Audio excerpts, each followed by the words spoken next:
y con el gusto de siempre. Estamos aquí en Sagrada Familia Mexicanos, en uno de los mejores hospitales de Puebla. Un servidor, Guillermo Enríquez Coronel. Vamos a tratar el tema de autismo, también gracias al doctor Toquero, al licenciado Santiago, a la electroencefalografía de Puebla y también a la clínica de Parkinson de Puebla. El tema de hoy es un tema que compete a muchas áreas, ¿no? A muchos profesionales, no solamente a uno, de tal manera que pues es algo complementario. El tema es autismo y antes de, tráete una silla si quieres para que te sientes. Antes de comenzar quiero decirles a todos ustedes que la única diferencia de el riñón derecho al riñón izquierdo, es que hacen lo mismo. El ojo derecho al ojo izquierdo hacen lo mismo. La mano izquierda y la mano derecha, bien entrenadas, hacen lo mismo. El pie izquierdo y el pie derecho hacen lo mismo. Todo hacen lo mismo. Todos los lóbulos del hígado hacen lo mismo, menos una estructura que se llama cerebro. Cada centímetro cúbico del cerebro realiza funciones diferentes.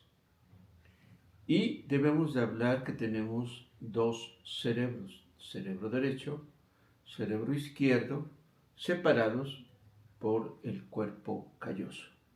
Tenemos que hablar de sustancia gris, sustancia blanca, ganglios basales, cerebelo, y todo esto está interconectado a través de lo que el doctor Santiago Ramón y Cajal, en Barcelona, que le dieron el premio Nobel, descubrió que entre neurona y neurona no era un cable largo como neurofilamento de las redes de internet, sino que eran estructuras donde había huecos sinápticos, es decir, entre neurona y neurona se transmitía una sustancia que se llama hoy neurotransmisor.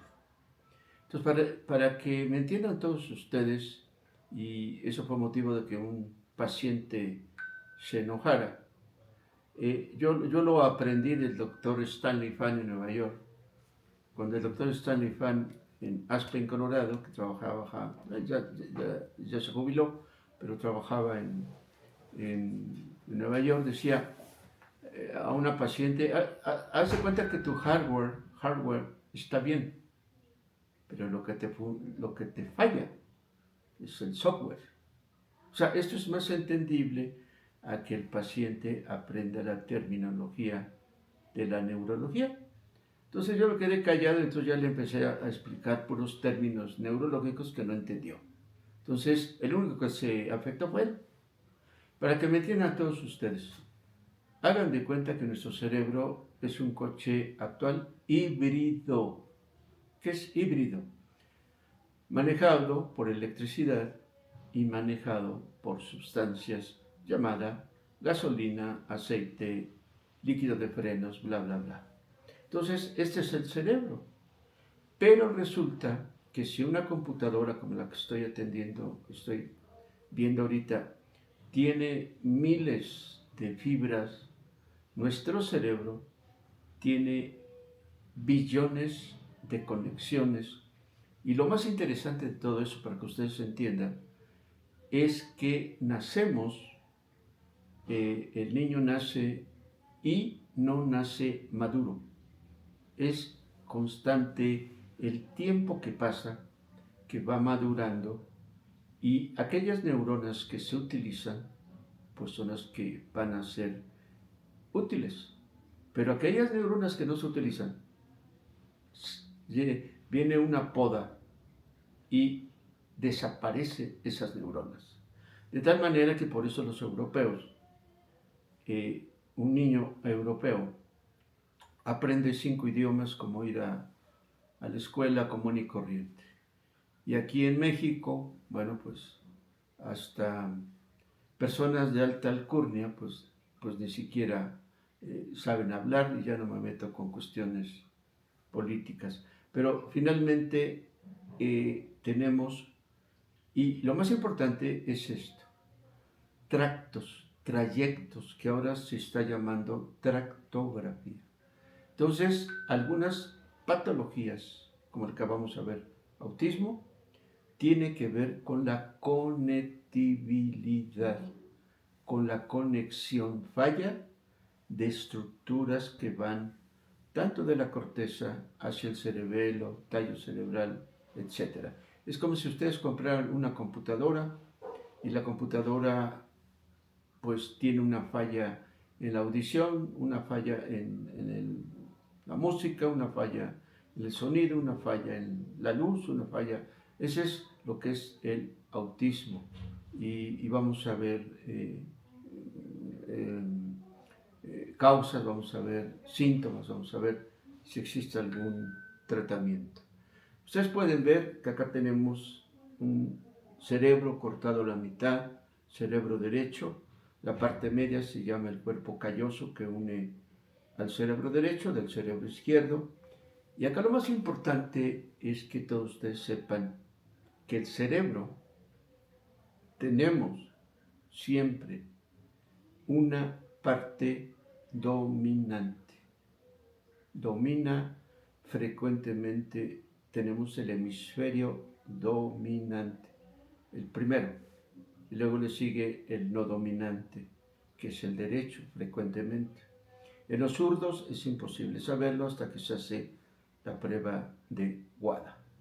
Entonces, si esto lo traspolamos al matrimonio, es realmente inexacto, es realmente fuera de lugar, es realmente anacrónico decir los dos padres, no, el que manda soy yo, no, el que manda soy yo, no, el que manda soy yo, no, el que manda soy yo. O sea, esa lucha que existe entre pareja de poder, lo único que lleva a entender es que esas dos personas que están luchando, desde el punto de vista neurológico, tienen una capacidad intelectual disminuida. Y esto ya se sabe, puesto que el cerebro existe, el cerebro dominante, y luego la otra parte, cerebro no dominante. Entonces, ¿existen problemas de dominancia? Sí, claro, como en el matrimonio. Existen casos donde el cerebro derecho quiere igual mandar que el izquierdo, entonces vienen problemas de tipo tartamudez o etc. Entonces, recuerden eso, las parejas que tratan de ser dominantes, y es una cosa realmente de poca intelectualidad. O sea, son personas de bajo nivel cultural, de bajo nivel intelectual, porque es como si yo dijera, no, manda el presidente de la República. Sí, sí, pero también manda otro presidente de la República que soy yo. Pues estaría yo realmente perfectamente mal de mis cabales, ¿no? Manda una persona, una, se acabó, y los demás están abajo, A, B, C, D, etc. Vean ustedes algunos casos, claro, aquí casi no paso casos clínicos porque, bueno, así es, pero vean ustedes que esta es una de las características de niños que tienen autismo, que tienen lo que se llama frecuentemente estereotipas. Esto no significa que las estereotipias sean solo del autismo, no. Puede ser persona con discapacidad intelectual o incluso personas con capacidad normal. Entonces, son los... Pues efecto del son, medicamento. son, ¿Cómo te llamas? son frecuentemente ¿Cómo te datos, llamas? son ¿Cómo te frecuentemente llamas? datos de ¿Eh? ¿Cómo te llamas? son frecuentemente datos de estereotipias que lo va a presentar personas con autismo. Ahora bien, existen términos que ya no se utilizan, pero yo quería mostrarles a ustedes porque sí tienen una importancia histórica, que antiguamente se decía que la persona tenía el síndrome de Asperger. Y el Asperger, bueno, era la forma más benigna del autismo. Hoy vamos a ver qué es autismo. Pero resulta que ahora ya no se le llama síndrome de Asperger, simplemente autismo. Ahora, ¿por qué tiene que ver eso? Bueno, nosotros los médicos no decimos lo que queremos, ni inventamos cosas. Los médicos estamos siempre auspiciados bajo guías de tratamiento, guías de diagnóstico. Y esas guías de diagnóstico a nivel occidente, toda América, Europa, no sé si en China o en Rusia, no sé, pero bueno, en todo lo demás, prevalece el DSM-5, que son un grupo de expertos que definen y van cambiando cada año o cada 2 años y van definiendo las características y ahora se le llama ya no autismo, sino trastorno del espectro autista. Trastorno del espectro autista y ya no se le llama Asperger. Este es Leo Kanner, que fue el primero, junto con Asperger, en describir niños que tenían las características que hoy conocemos como síndrome de autismo y que es niños que tenían dificultad, primero, en la sociabilidad. El ser sociable realmente es un proceso complejo, es un proceso de neuronas, es un proceso aprendido y posiblemente sea un proceso genético. Pero también notaron que estos niños tenían dificultades en la comunicación con los demás. Fíjense ustedes lo que estoy diciendo.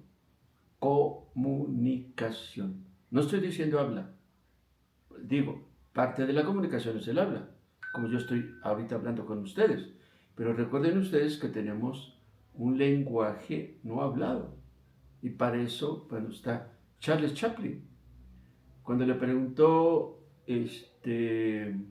Einstein a Charles Chaplin, oiga, yo lo admiro porque usted se comunica con los demás en sus películas sin decir una sola palabra.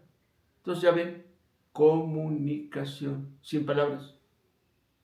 Y entonces Charlie Chaplin le dice a Albert Einstein, no, yo le admiro más a usted, porque con su teoría de la relatividad, todos lo admiran a usted, aunque no entiendan nada. Entonces, así es.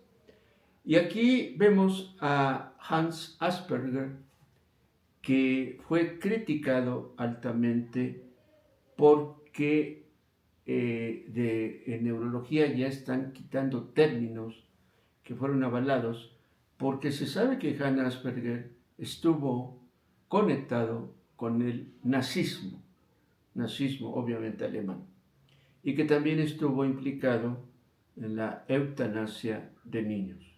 Entonces por eso ya no se debe decir síndrome de Asperger, sino autismo. Dice, las investigaciones recientes han revelado que Hans Asperger, el pediatra austriaco, conocido por su trabajo en síndrome de Asperger, tuvo un vínculo con el régimen nazi, aunque Asperger no fue miembro del partido nazi, colaboró con organizaciones afiliadas al régimen y participó en programas de eutanasia infantil. Esto ha generado controversia y ha sido objeto de estudios de historiadores, quien ha revelado documentos históricos. Yo tengo el libro de la vida de Asperger, casualmente lo andaba buscando y cuando quiero dar la plática se pierde el libro. Y entonces la investigación ha sido publicada en la revista molecular Autismo, lo que permite al público tener más conceptos. Ahora, Decir síndrome de Asperger es decir que tiene, además de lo anterior que ya dije, que es problema de sociabilidad, problema de comunicación, no habla solamente, sino comunicación, porque recuerden ustedes que existe el lenguaje corporal, ¿no? Charles Chaplin, así se comunicaba. También existen lo que se llaman conductas repetitivas que hace el niño con autismo. También tiene estereotipias y desde luego también tiene comorbilidad, que son otras patologías que vamos a hablar después. Una de las más frecuentes es epilepsia. Bueno, pero quiero decirles a ustedes que gente famosa se cree que tuvo o tiene Asperger, ¿no? Por eso el síndrome del sabio, pues que a una persona la pusieron a viajar en una avioneta en la Ciudad de México y posteriormente esa persona dibujó la Ciudad de México en una pintura exactamente igual a como la vio. Todos ustedes saben de Mozart que tuvo Gilles de la Tourette, pero ¿cómo explicar que cuando Mozart escuchó una sola vez en el Vaticano el Miserere, se le quedó totalmente grabado esta obra musical? Y esta obra musical estaba prohibida tocarla, ¿no? Bueno, entonces la pregunta que yo me hago, no lo he leído, pero yo me hago, ¿acaso no tenía también quizás rasgos autistas de sabio Mozart? Pues yo creo que sí. Pero vean ustedes, se dice que Einstein, Didi Haná, Tim Burton, Dual Anford, Susan Boyle, Anthony Hopkins, Elon Musk, Isaac Newton, Steven Spielberg, Nikola Tesla, Miguel Ángel, Tomás Alva Edison y por último Henry Ford, George Orwell, Osamu Tezuka, Alfred Hitchcock, Vincent Van Gogh, Carl Jung, Leonardo da Vinci y a los que les gusta el fútbol, Messi también, Bobby Fischer, el campeón estadounidense de ajedrez, también tenía este síndrome de Asperger. Y la pregunta es, ¿acaso Bill Gates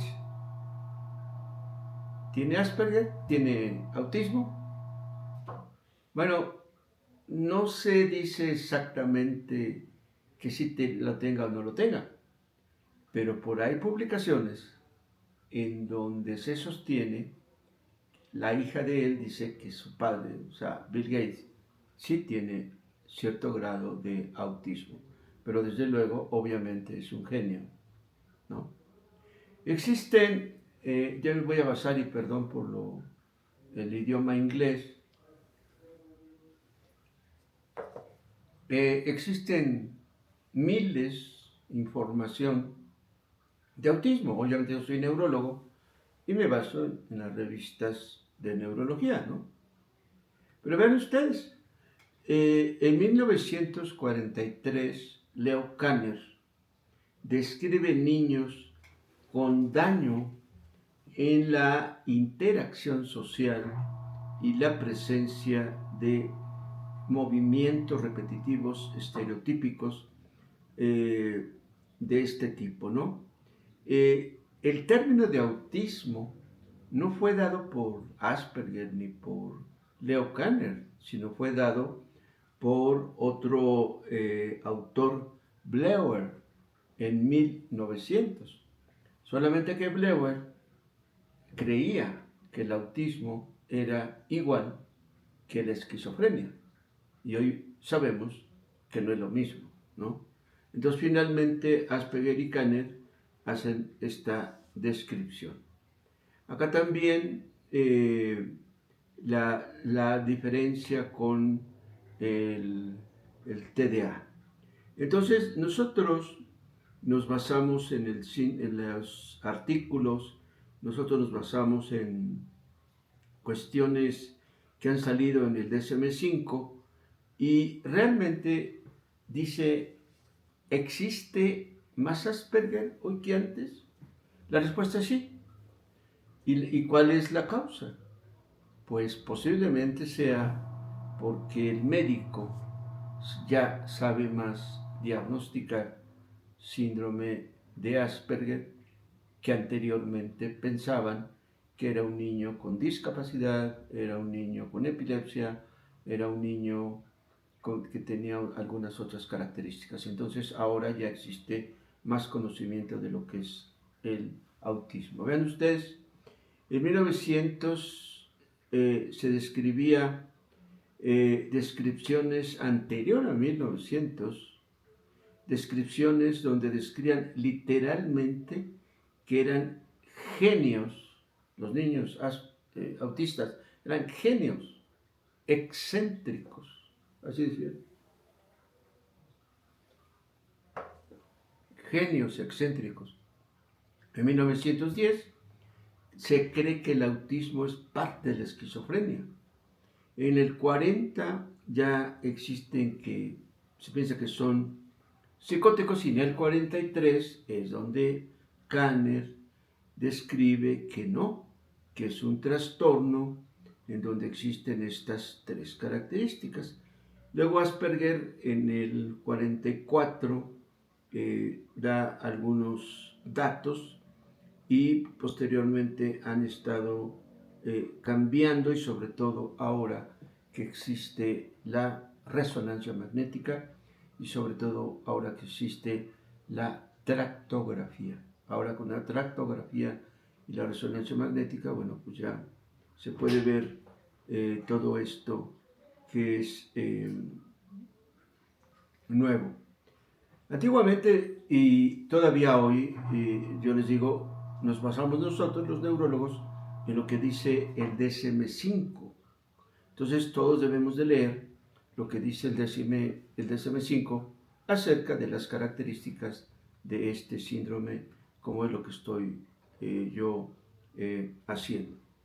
Existen infinidad de situaciones, de artículos, y por ejemplo, acá lo más importante es decir, el niño tiene Asperger, tiene autismo.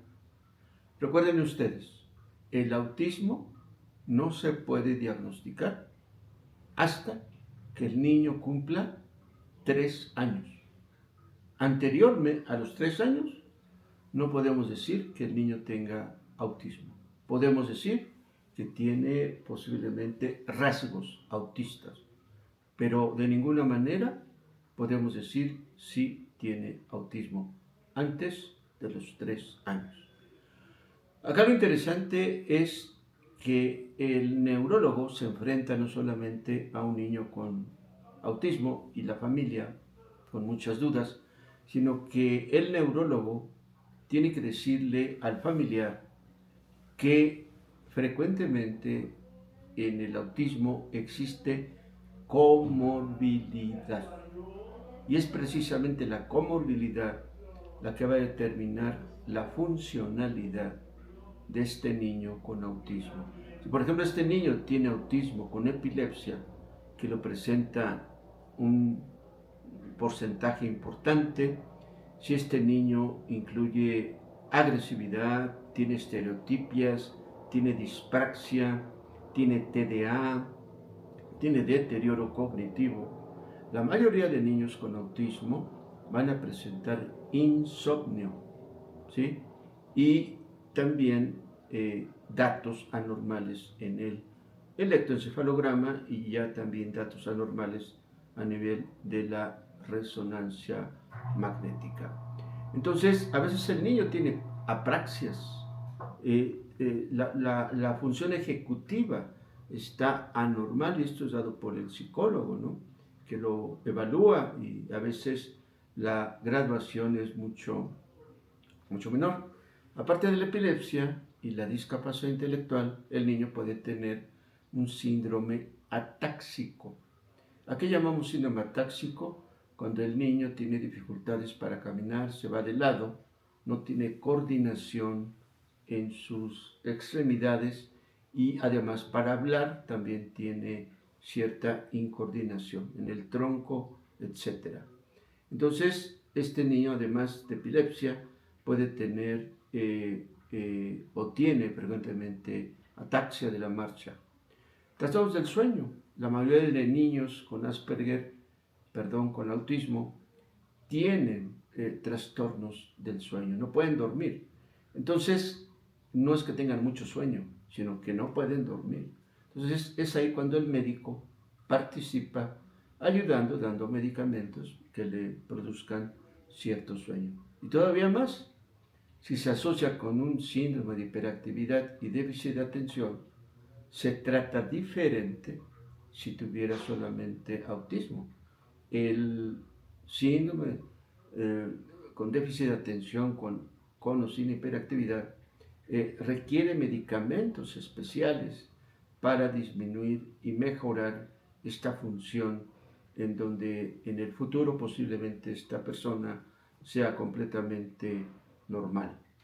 Otros datos es que el niño puede tener trastornos del sueño, problemas para caminar, trastornos en el electroencefalograma, trastornos en el sueño REM y el IQ pues a veces está disminuido, ¿no?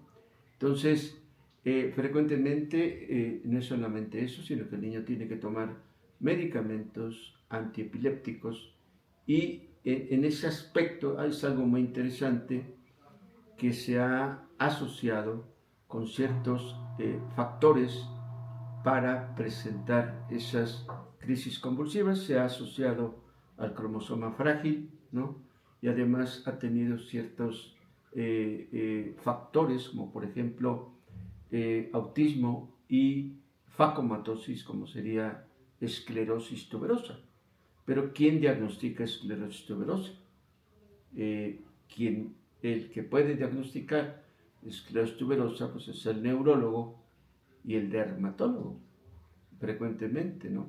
Entonces debe ser a veces revisado por el dermatólogo, que cuando es muy pequeñito el niño tiene zonas hipocromáticas, y ya cuando el niño tiene mayor edad, pues ya tiene algunas lesiones en la base de la nariz. Tenemos varios casos con esclerosis tuberosa, pueden tener hidrocefalia, pueden tener tumores en el corazón, tumores en el riñón y, bueno, además de eso, crisis epilépticas.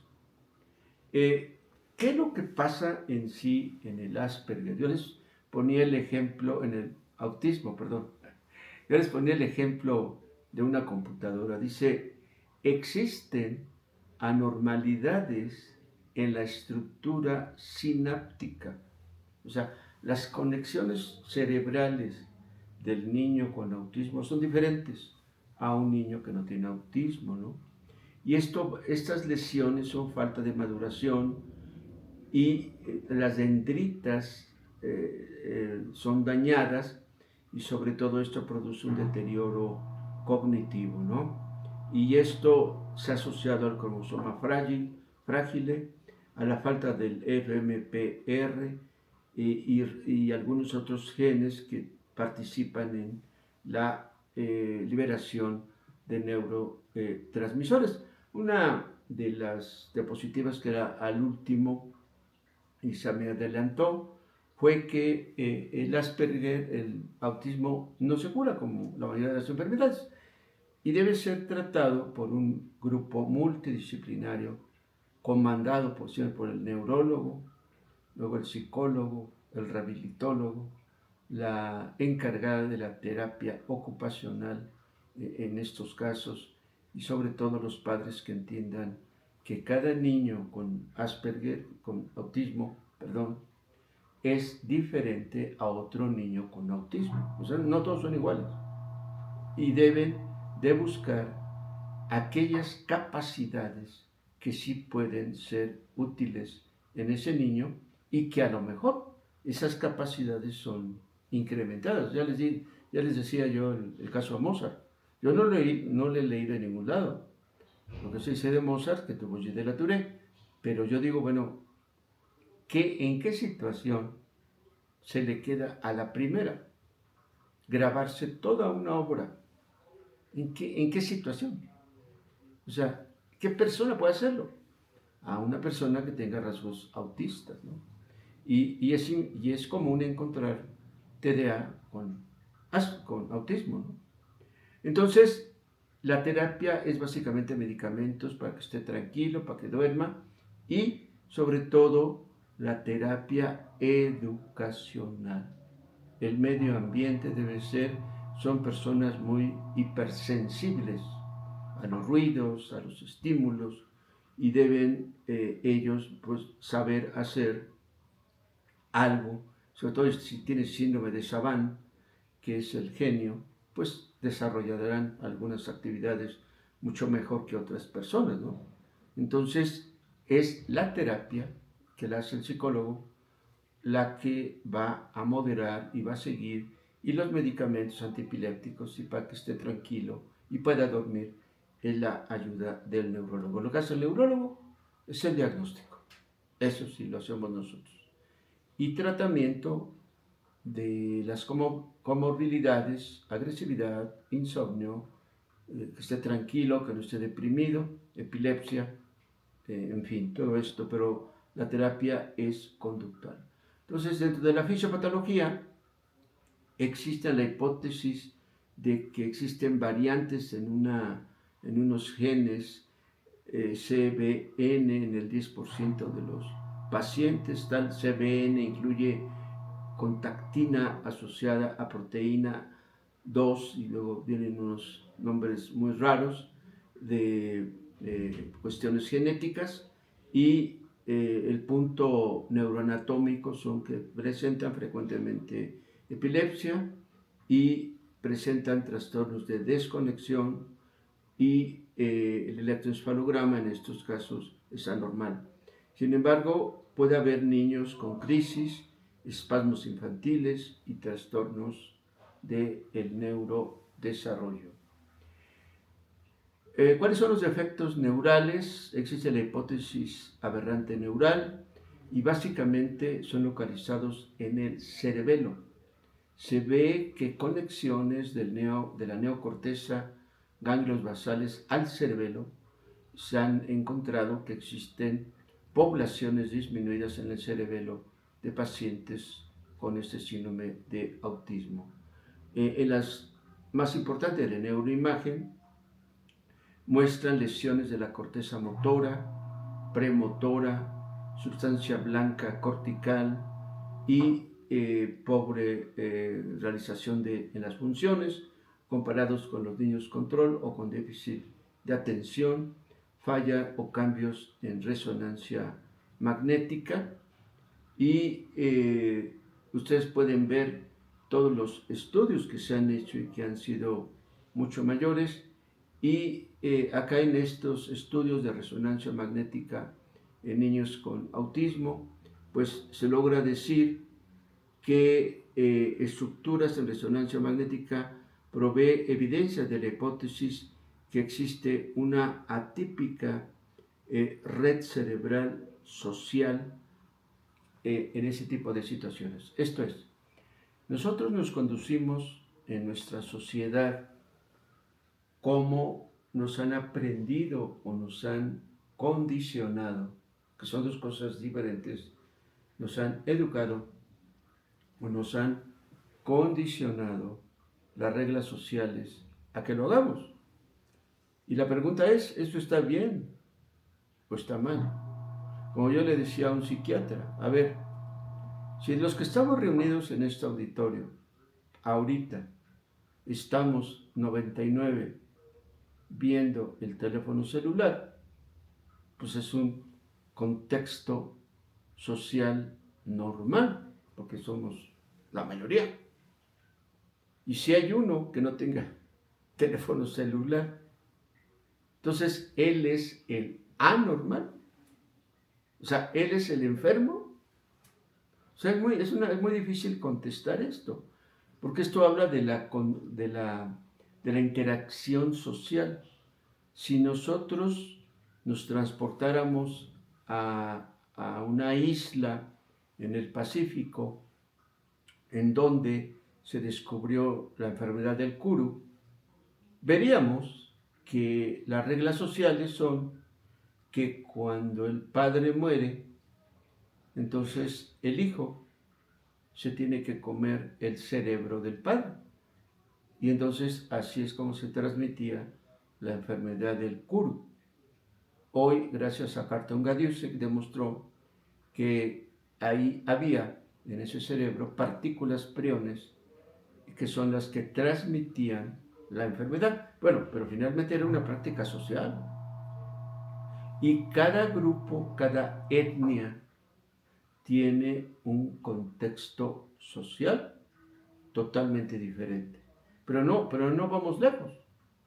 Cada familia tiene un contexto social diferente. Incluso para los que tienen mucho dinero, para los que no tienen dinero, es totalmente diferente. Recientemente acabo de escuchar que en algunos lugares de Europa ya se prohibieron que los jóvenes vayan a la escuela con teléfono celular y sobre todo interactúen en ciertas horas en redes sociales.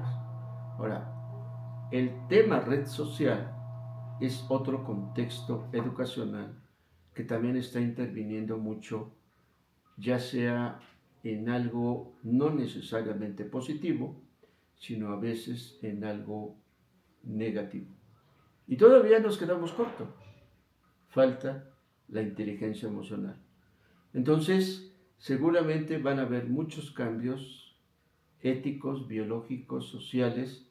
En el contexto, en el DSM-6 ya se va a poner otros términos, pero finalmente la educación que empieza en casa y luego la escuela, bueno, pero casa, o sea, en casa mexicana hay mamá, hay papá, frecuentemente no hay papá, el papá está trabajando, se fue, hay mamá, pues cuando la familia es muy pobre, la mamá tiene que trabajar de sol a sol. Entonces, ¿quién educa a los niños? Nadie, o la abuela. Entonces, a eso me refiero el contexto educacional. Pero vayamos al extremo, la gente con mucho dinero. El papá, trabajando, viajando de país en país, de continente a continente, ve a los hijos una vez al mes. Y la mamá, bueno, pues algunas sí cuidan a los hijos, pero un porcentaje pues no lo hace. Se dedica al contexto social. Entonces, ¿quién educa al hijo? Yo conocí a una persona que estudió en Harvard y platicábamos él y yo, una persona muy inteligente, y me decía, bueno, es que yo no recuerdo a mi mamá. ¿Quién sabe quién era? Dice, yo recuerdo a mi nana. Y todavía mi nana que vive, todavía me visita. Y eso sucede frecuentemente en los hogares ricos.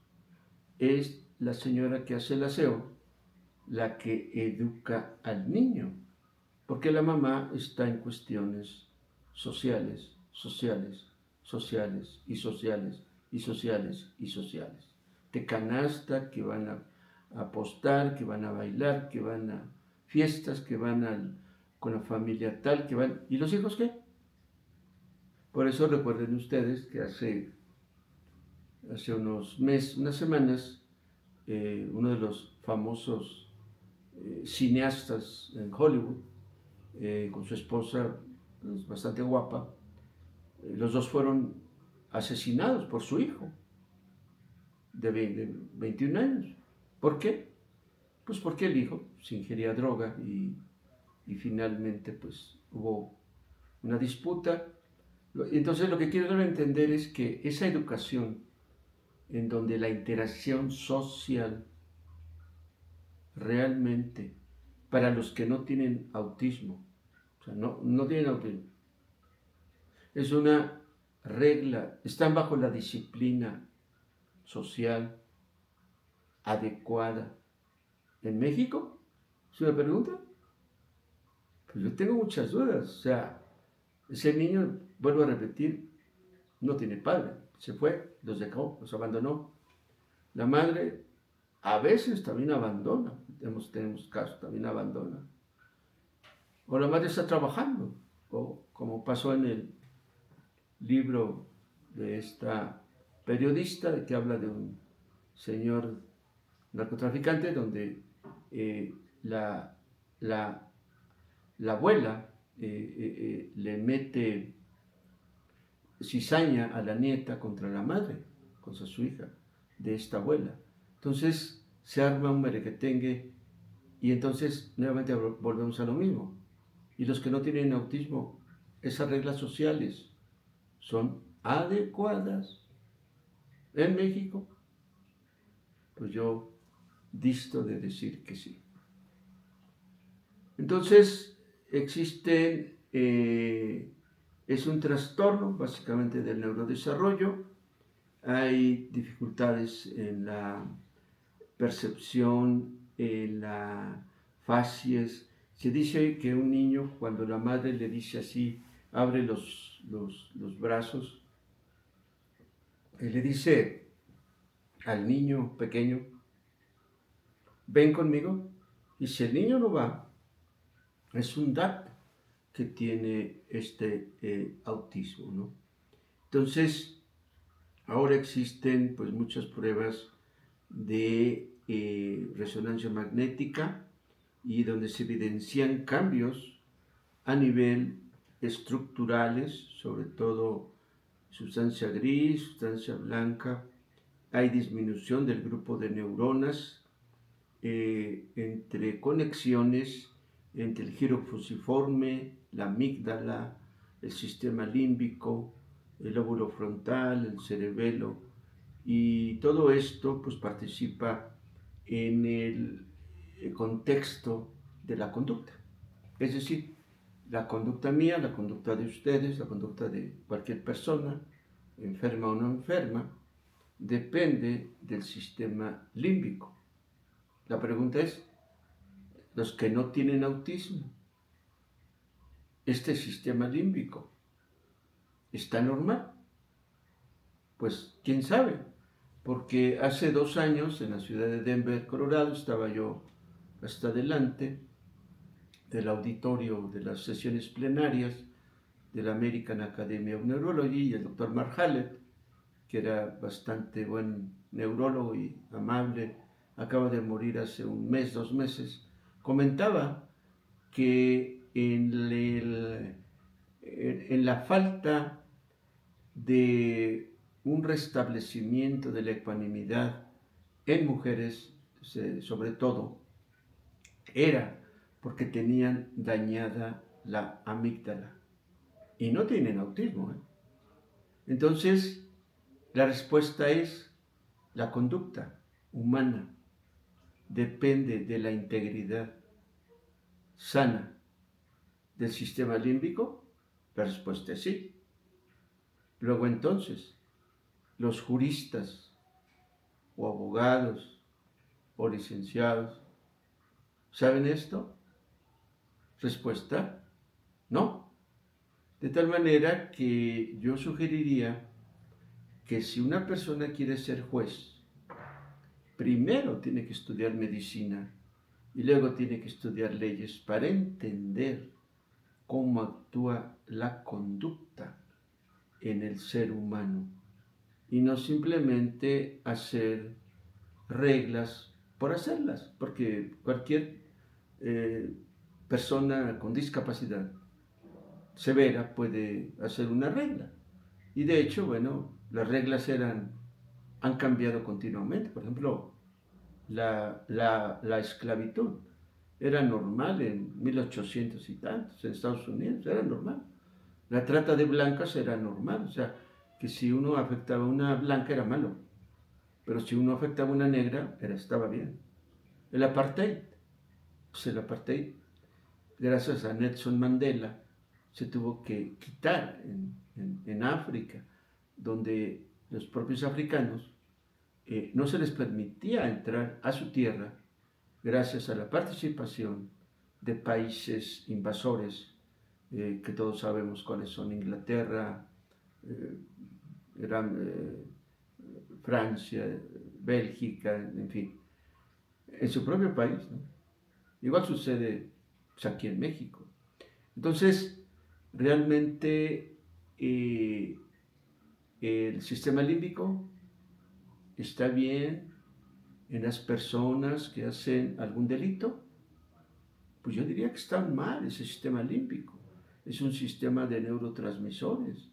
Entonces, los juristas, por eso, piden la intervención del psiquiatra, deberían pedir la intervención del psiquiatra, del neurólogo, para poder testificar si una persona está sana mentalmente, que, dicho sea de paso, son una minoría, yo diría el menos del 10% los que están perfectamente bien. Yo recuerdo a un psiquiatra amigo mío que acaba de fallecer, textualmente o literalmente me decía: mira, Guillermo, ten mucho cuidado en Puebla, me decía, recuerda una cosa, me decía el psiquiatra, los locos no están en el manicomio, los locos están en la calle. Y lo mismo decía William Shakespeare. William Shakespeare decía: señores, el infierno está vacío, no hay nadie. ¿Cómo que no hay nadie? ¿Y los diablos? No, los diablos están en la tierra. Entonces, eso pasa. Entonces, es muy importante encontrar datos anormales que ya se han encontrado en conectividad de transmisión y de estructuras en el autismo. Ahora bien, el autor de este artículo es amigo mío, Lázaro Gómez, vino a Puebla el año pasado, y él anda con la terapia a través de estimulación cerebral no invasiva. Y él presentó aquí en un hospital la mejoría de que existen con ciertos niños. Y lo que dice este artículo de La Habana, que somos amigos, Lázaro Gómez y yo, es que se encontró, al final dice que sí se encontró, la conclusión dice 20 sesiones mejoraron síntomas autísticas en niños, sobre todo, y la duración duró 6 meses.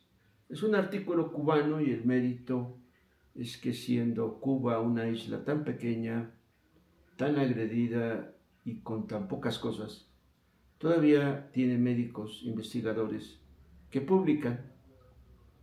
Claro, tienen otras condiciones sociales, les permiten publicar, pero es un gran mérito que Cuba publique estos artículos. El síndrome de Savant, ¿qué es? ¿Qué síntomas? El Savant, el síndrome del sabio, llamado idiot savant, lo que significa idiota sabio, recibe este nombre porque las personas con Savant padecen de una discapacidad del hemisferio izquierdo importante. Sin embargo, pueden realizar sorprendentemente algunas funciones del hemisferio derecho. Entonces, esto es algo sorprendente, ¿no?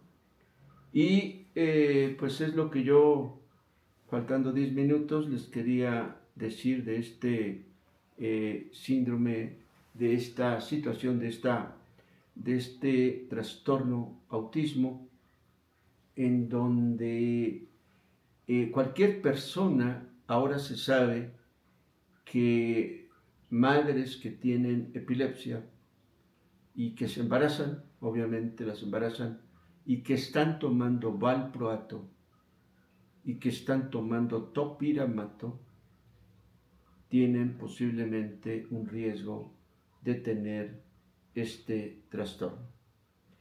Yo, por mi parte, pienso muy independientemente que la falla de conectividad que existe en el feto posiblemente tiene que ver también con factores como contaminación ambiental, factores como traumas, infecciones y seguramente ya desde en el futuro, pienso yo, en algunos años, ya se sepa in útero si ese niño pues tiene algún trastorno muy parecido al síndrome que estamos tratando, que seguramente sí va a suceder.